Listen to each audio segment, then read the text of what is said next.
Okay lang ba i-upload ko rin yung pagkakahuli sir? Okay lang, okay. Oh, yung pagkakahuli sa kanya, papakita ko sa inyo.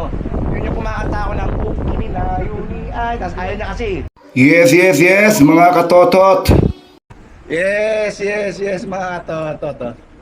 Kilala niyo po ba to? Actually, kinahuli ko siya nakaraang linggo, no? Nakaraang linggo. Rating ko ta. Follower ko pala siya. Ayaw niyang ito, paano ba kita? Ito hindi ko bilinan. Pero ngayon, kinakausap niya ako, gusto niya. Siya po si Kosa. Ano ba meaning ng Kosa? Ano ba, yung related yun sa pangalan ko ta, Kimberly Olmogi Sounders. Sabi niya, vlog daw namin. Para magkaroon din kayo ng idea sa mga problema. Kasi ito, atletang Pilipino po to.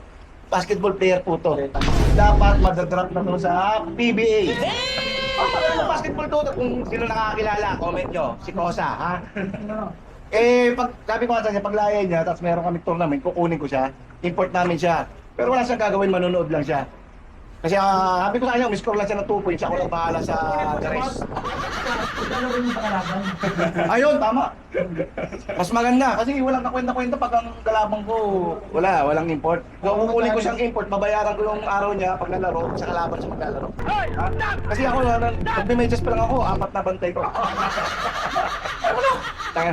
Papasok ka pa lang ng guard. Hindi, papasok pa lang ako, ayaw papasukin ng guard. Ng guard niya, ayaw papasukin ng guard. Binabantayan ka ng kapit. Kala ka siguro nila, shoplifter ako po. Ayaw papasukin ha. Tinan mo sila nakagawa nun, nashoot niya sa ano yung Ako lahat ng laro ko, mga katotot. 3 araw ako pag tumalon ako. Depende sa akin kung kailan ko gusto bumaba. Diba? Kaya pag naglalaro ko, lahat ng kalabang ko nagdadala ng payong kasi nagpapaulan ako ng tres. Google! Kaya niyo yung Kosa, di ba mayroon ka? Ano yun? Yung ano ko po, yung account ko po, yung Kimberly Olmogi Sounders at yung Kosa, yun ang pinaikli ko lang po yun. Gusto ko lang magbigay ng magbigay ng advice sa mga aspiring athletes natin, yung mga 6'1 to, 6'1 to, 6'1 matagal to. Yung mga kabataan na may mga future, ganun. Huwag kayong masyadong ma-relate sa mga trouble, huwag niyong i-grab yung opportunity na alam niyo magagay sa inyo sa alanganin. Gaya ko, nag-end up ako sa ganitong sitwasyon, dapat nasa PBA na ako.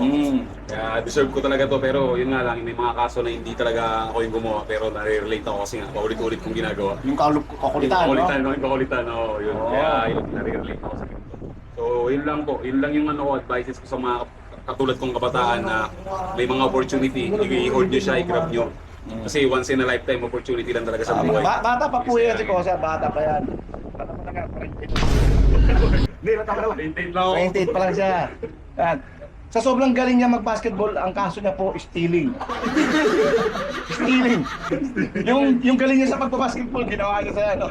Hindi, sabi naman niya, hindi niya ginawa yan. So ako naniniwala po ako sa kanya. Saka napapanood ko ito mag-basketball, grabe dumakdak to. Wilson Bolano. Oo. Sino may ginawa yan sa ring natin? Ito yung ginawa niya sa ring namin, nasira oh. Yung bola na Yung bola na lang ang pinasok na doon.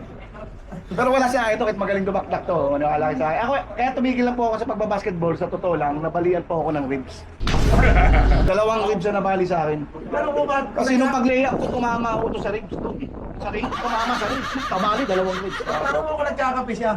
Kaya mo ba magkapit sa ere? Hindi yung... Hindi na, mag-oatmeal lang daw, Nagkakape siya. Nagkakape ka ba? Nagkakape ka? Sa Oatmeal ere. lang daw, oatmeal. Ay, paano yung video ko? Yung mga tirang orthopedic ko, di mo ba nakita yun? Pati yung... Sumasagot ako ng tawag sa telepono sa ere. Mga torto. Ilang balita doon? Nagbabasa ng Miranda Ray sa kapoy. Oo, puta! Puta pa ng kalabang kung alam kung may waran. Pagbabaan ng putang ina nakaposas na yun. Oo, tota. Ha? Sabay kami tumalunod, pagbabaan ng nakaposas na yun. Di totoo yan. Ito yan, narinig niyo sabi ni Kosa. Ano kayo?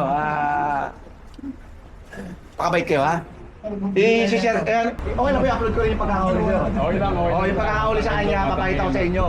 Yun yung kumakanta ako ng Pukini na Yuni ay, tapos ayaw niya kasi. Kaya yun ang binanag ko. Akala niya tabayo lang, nakayos mo. Sabi niya pa doon oh. Oo, muna ko video. Tapos nagpalit pa ng damit pang uniform. Dita na kami, sabi ng mga tropa niya. Lalaro ka? Oo, lalaro. Sabi na, lalaro yan siya sa inyo sa loob. Ingat ha. Ang daming ano. Wala na pa.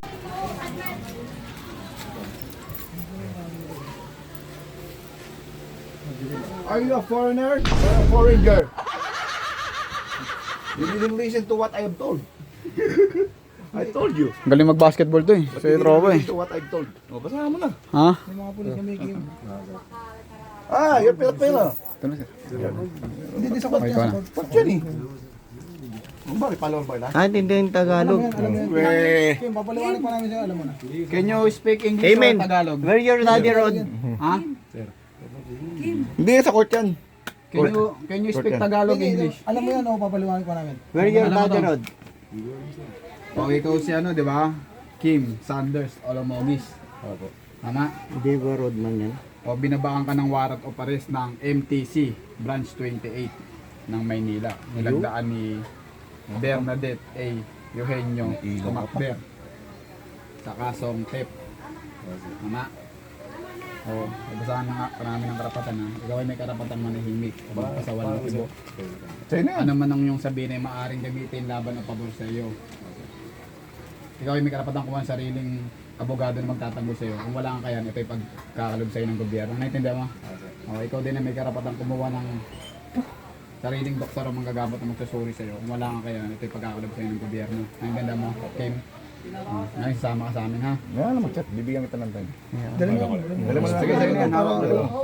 Taga-station 9 kami ha? Jetbat, eto na si Jetbat. Jetbat, Jetbat, Jetbat, eto na si Jetbat.